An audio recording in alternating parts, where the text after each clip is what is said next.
আমাদেরকে গ্রেফতার করছে। মামলাটা কি আমার জানেন? আমার মামলা হলো আমি ককটেল মারছি, বাইতুল মোকাররমের উত্তর গেটে আমি ককটেল মারছি, এটা হলো মামলা। মামুনুল হকের মামলা হলো উনি মানিব্যাগ চুরি করছে। আমি পুলিশে বললাম ককটেল মারার মামলার তারিখে তো আমি দেশে ছিলাম না, বরিশাল ছিলাম। কয় জি হুজুর। এটা বরিশাল ছিলাম, তাই আমার ধরছেন কে এই মামলায়? উপরের নির্দেশ, উপরের নির্দেশে ধরছে, রিমান্ড করছে, পিটমোড়া করে বান্ধে বান্ধেন কেন? কয় উপরের নির্দেশ। তবে ভালো পুলিশ আছে, লাঠি লয়ে ঢুকছে, মনে হয় আমার মারবো, কিন্তু দরজাটাও বন্ধ করছে, লাগে যিনি শাসন করবে। হুজুর দরজা বন্ধ করছি মারার লেগে না, চুপি চুপি আপনার কাছে মাপ চেয়ে লেগে।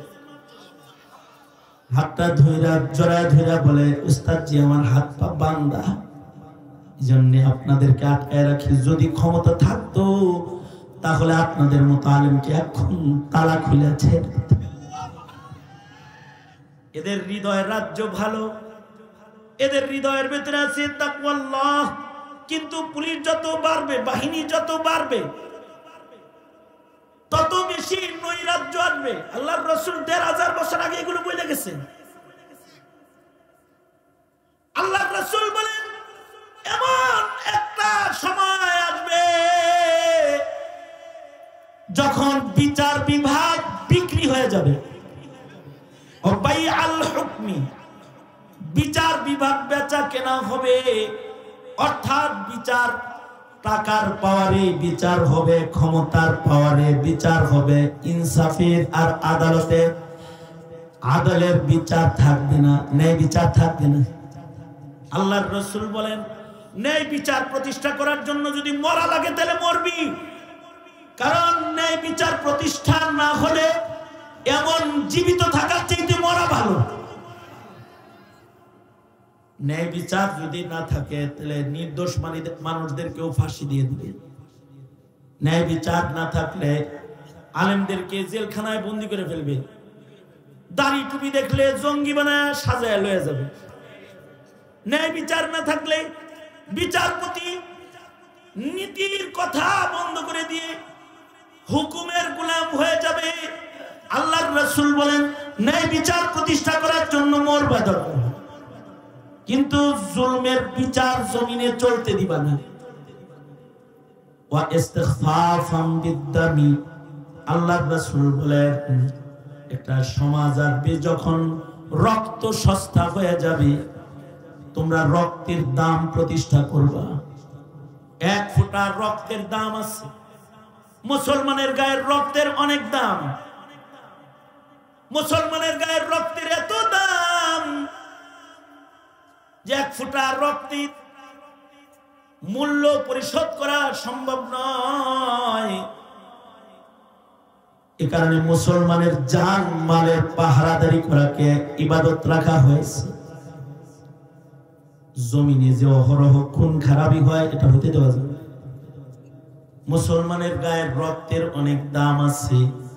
দুইটা ফোঁটা আল্লাহর কাছে দামি, একটা ফোঁটা রক্তের ফোঁটা, আর একটা ফোঁটা মানুষের চোখের পানির ফোঁটা।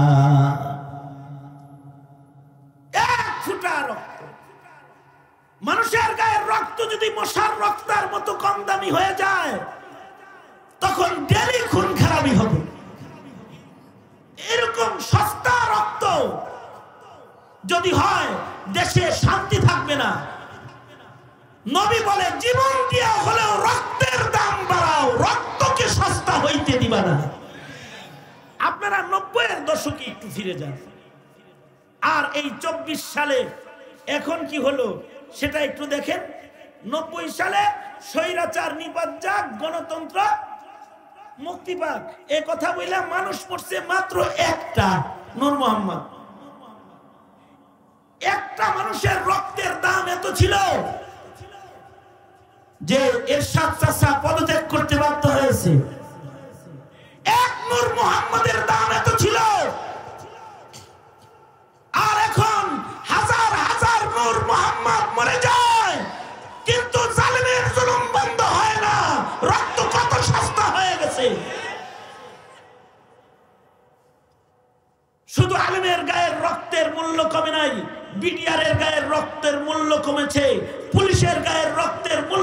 কমেছে, বাহিনীর গায়ের রক্তের মূল্য কমেছে, জনপ্রতিনিধির গায়ের রক্তের মূল্য নষ্ট হয়ে গেছে। এখন যে প্রতিনিধিকে গুম করে আয়না ঘরে তাকে শেষ করে দেওয়া হয়, তার জীবনের মূল্য নেই।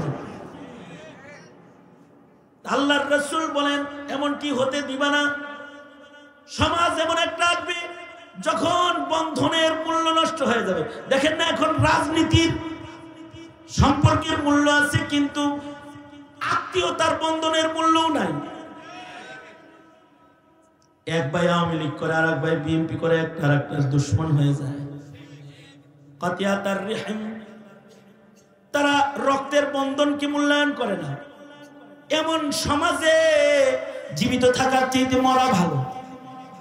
অর্থাৎ যে সমাজে কোরআনের মূল্য নষ্ট হয়, যে সমাজে বন্ধনের মূল্য নষ্ট হয়, যে সমাজে রক্তের মূল্য নষ্ট হয়, যে সমাজের বিচার বেচা কেনা হয়, যে সমাজে দুষ্টরা হুকুমত চালায়, অমন সমাজে বেঁচে থাকার চেয়ে মরা ভালো।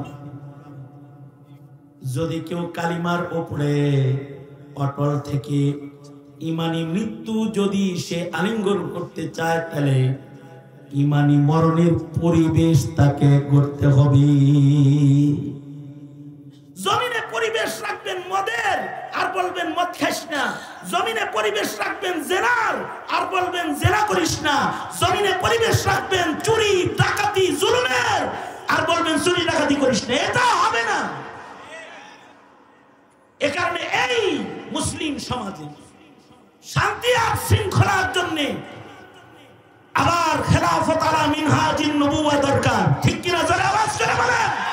তন্ত্রমন্ত্রের দিন শেষ, ভাওতাবাজির দিন শেষ। আবার কোরআন সুন্নাহর বিধান দরকার, জাতিকে শান্তি দিতে হবে। সুতরাং আগামী সময়ে ক্ষমতায় যাদের বসাইবা, বুঝা শুনে বসাইবা।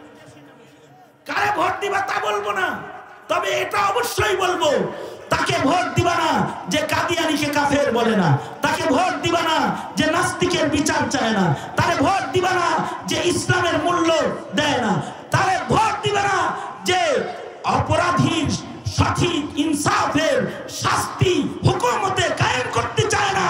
পাওয়ার আর টাকার রাজত্ব যারা করতে চায়, তারা জাতির নেতা হওয়ার অধিকার রাখে না। বিষয়গুলো খেয়াল করা একদিনের নয়, 2 দিনের নয়, মেহনতের বিষয়। তৈয়ার আছি তো ইনশাআল্লাহ। আগামীকালকে দেশের যোগ্য উলামায়ে কেরাম রাহনুমাই করতে আসবে। এক একজন কমপক্ষে 100 জনকে দাওয়াত দিয়ে এই মজমায় নিয়ে আসার জন্য প্রস্তুত আছেন তো ইনশাআল্লাহ? কারা কারা প্রস্তুত আছেন? হাত তোলেন। আল্লাহ সবাইকে কবুল করে। জোরে বলেন আমিন। আমি আমার কথায় যেটা বুঝাইলাম, মরতে হইব, কিন্তু ঈমান নিয়ে মরলে জান্নাত পাওয়া যাইব। পরিবেশ খারাপ থাকলে তুমি ঈমান নিয়ে মরতে পারবা না। আল্লাহর রাসূল বলেন পরিবেশ করো, ঈমানের মরণ মরার পরিবেশ করো। আল্লাহ আমাদের তৌফিক দান করুন, বলুন আমিন। আজকে প্রথম রজনী, আপনাদেরকে আগামীকালকে বৃহৎ আয়োজনকে সফল করার দাওয়াত জানিয়ে আজকের মতো, এবছরের মতো আমার আলোচনা এখানে ইতি টানবো। সবাই ইস্তিগফার করেন। আস্তাগফিরুল্লাহ রাব্বি মিন কুল্লি যামবি ওয়া আতুবু ইলাইহি লা হাওলা ওয়ালা কুওয়াতা ইল্লা বিল্লাহিল আলিয়্যিল আযীম। আস্তাগফিরুল্লাহাল্লাযী লা ইলাহা ইল্লা হুয়াল হাইয়ুল কাইয়্যুম ওয়া আতুবু ইলাইহি। আলহামদুলিল্লাহি রাব্বিল আলামিন। রব্বুল আলামিন 2 দিন ব্যাপী মহা সম্মেলনের আজকের প্রথম রজনী, প্রচন্ড শীত, তোমার বান্দারা বসে আছে। প্রধান অতিথি প্রিয় সাইদ ভাই লম্বা সময় বসে কথা শুনেছে। আল্লাহ, ওহিদুজ্জামান আন্দোলন সাহেব অসুস্থ দেখে পাশে বসে রয়েছে, এলাকার আলেম ওলামারা বসে রয়েছে। নর নারী প্যান্ডেলে একত্রিত, নারীদের প্যান্ডেলে নারীরা বয়ান শুনেছে। ইয়া আল্লাহ, এখানে তোমার গোলামেরা একত্রিত, কিছু কথা তোমার বান্দাদেরকে হিদায়াতি আলোচনা কানে দিয়েছি। রব্বুল আলামিন, আয় আল্লাহ, যা কিছু বলা হয়েছে, ইয়া আল্লাহ, এই কথাগুলো বুঝার তৌফিক দান করো। রব্বুল আলামিন ভিক্ষুকের মতো দুইটা হাত বানায় ধরেছি, মেহেরবানি করে আমাদের জিন্দেগির সব গুনাহ তুমি মাফ করে দাও। অনেকের মা নাই, অনেকের বাবা নাই, নিজের হাতে নিজের মা অনেকে কবরে রেখেছে, নিজের হাতে নিজের বাপ অনেকে কবরে রেখেছি। ইয়া আল্লাহ, যাদের আব্বা আম্মা অন্ধকার কবরে চলে গেছে, ইয়া আল্লাহ তাদের আব্বা আম্মার কবর জান্নাতের বাগান বানায় দাও আল্লাহ। এলাকার কত মুর্দেগান কবরে ঘুমায় রয়েছে, আল্লাহ তাদের কবরের ভেতরে ইয়া আল্লাহ তুমি আযাব দিও না, তাদের কবর জান্নাতের বাগান বানায় দাও।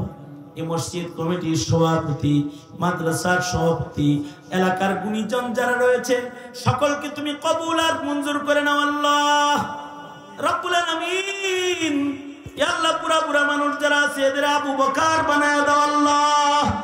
যুবকগুলার জওয়ানি তোমার কাছে আমানত দিয়ে গেলাম, যৌবনের গুনাহ থেকে ওদেরকে তুমি রক্ষা করো। পর্দার আড়ালের মা বোনদের হযরত ফাতিমা খাদিজা বানায় দাও, বাচ্চাদেরকে মাআজ মুআউযিজ বানায় দাও, এলাকায় সুন্নতের হাওয়া চালু করে দাও, হার কিসমের ফিতনা ফাসাদ থেকে হেফাজত করো। এই মসজিদ মাদ্রাসা দয়াকে কবুল মঞ্জুর করে নাও আল্লাহ। এই মুহূর্তে আমাদের সালাম প্যারা নবীর রওজা ধারে পৌঁছায় দাও আল্লাহ। ডানে বামে যারা বসে রয়েছেন বিশেষভাবে আন্দোলন সাহেবকে কবুল করো আল্লাহ। এই এলাকাবাসীর খেদমত করার তৌফিক দান করো আল্লাহ। সাইদুর রহমান সাহিদ ভাইয়ের ব্যবসায় বরকত দান করো আল্লাহ। মুরব্বীদের খেদমত করার তৌফিক দান করো, মওত পর্যন্ত দ্বীনের কাজ করার তৌফিক দান করো। এই জমিনের মানুষের শৃঙ্খলা রক্ষায়, জমিনের মানুষের শান্তি রক্ষায় ইয়া আল্লাহ সামাজিক রাষ্ট্রীয় কাজে অংশগ্রহণের তৌফিক তুমি দান করো। মওত পর্যন্ত সাদাকায়ে জারিয়ার আমল বেশি বেশি করার তৌফিক দান করো। যেদিন ডাক দিবা নবীর খাঁটি উম্মত হিসেবে ডাক দিও আল্লাহ। আল্লাহ আমরা যারা এখানে বসেছি আমাদের আওলাদদেরকে কবুল মঞ্জুর করে নাও, ওদেরকে নেককার পরহেজগার বানায়া দাও ইয়া আল্লাহ। আমাদের বংশের ভিতরে বেনামাজি পাঠাইবা না, আমাদের বংশের ভিতরে বেঈমান পাঠাইবা না ইয়া আল্লাহ। আমাদের বংশের প্রত্যেকটা সন্তানকে তুমি কবুল মঞ্জুর করে নাও আল্লাহ। আয় রাব্বুল আলামিন, আয় আল্লাহ আমরা যারা হাত তুলছি আমাদের সকলকে বাইতুল্লাহ রাসূলের রওজার জিয়ারত নসিব করে দাও আল্লাহ। আমাদের সকলের রিজকে হালালের ভিতরে বারাকা দান করো আল্লাহ। মওত পর্যন্ত সুস্থ নেক হায়াত তুমি আমাদের দান করো। প্রতি বছরে সম্মেলনকে কবুল আর মঞ্জুর করো আল্লাহ। যত কল্যাণ মঙ্গল সব দাও, অকল্যাণ আর অমঙ্গল হতে আমাদের বাঁচাও। ফিলিস্তিনের মুসলমানদেরকে নাজাত দাও ইয়া আল্লাহ। সারা দুনিয়ায় মুসলমানদেরকে বিজয় দাও, বাংলার জমিনে শান্তি দাও, শান্তির হুকুমত কায়েম করে দাও আল্লাহ। ইসলামের পতাকা কি উড়ায় দাও আল্লাহ। সুবহান রাব্বিকা রব্বিল ইজ্জাতি আম্মা ইয়াসিফুন ওয়া সালামুন আলাল মুরসালিন ওয়ালহামদুলিল্লাহি রাব্বিল আলামিন। আমিন আমিন বিরহমাতিকা ইয়া আরহামার রাহিমিন। আসসালামু আলাইকুম ওয়া রাহমাতুল্লাহি ওয়া বারাকাতুহু।